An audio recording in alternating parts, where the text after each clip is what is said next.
மகளே என் மருமகளே அடுத்த வர எபிசோடில் பார்த்தீங்க அப்படின்னா, இந்த மாதிரி துளசி வந்து போலீஸ் விசாரிக்க வந்திருக்காங்க. துளசி தான் வந்து இந்த மாதிரி முத்துவேல் இறந்த இடத்துல இருந்தாங்க. என்ன நடந்துச்சு அப்படின்னு சொல்லிட்டு விசாரிக்க வந்திருப்பாங்க.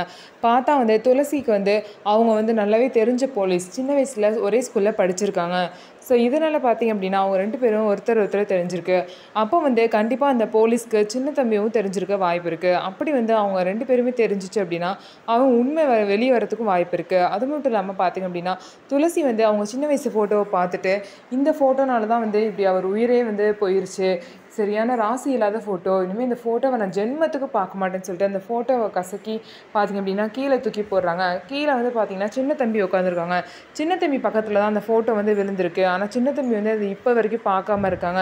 சின்ன தம்பி மட்டும் அதை பார்த்துட்டா அவங்களுக்கும் உண்மை தெரிய வாய்ப்பு இருக்குது. ஸோ உண்மை எப்போ தெரிய போகுது, சின்ன தம்பியும் துளசி எப்போ சேர போகிறாங்க அப்படிங்கிறத வெயிட் பண்ணி பார்க்கலாம். ஸோ நம்ம வீடியோ உங்களுக்கு பிடிச்சிருந்தா நம்ம வீடியோவை லைக் பண்ணிக்கோங்க. மறக்காமல் நம்மளோட சேனலை சப்ஸ்கிரைப் அண்ட் ஹைப் பண்ணிவிட்டு பாருங்கள்.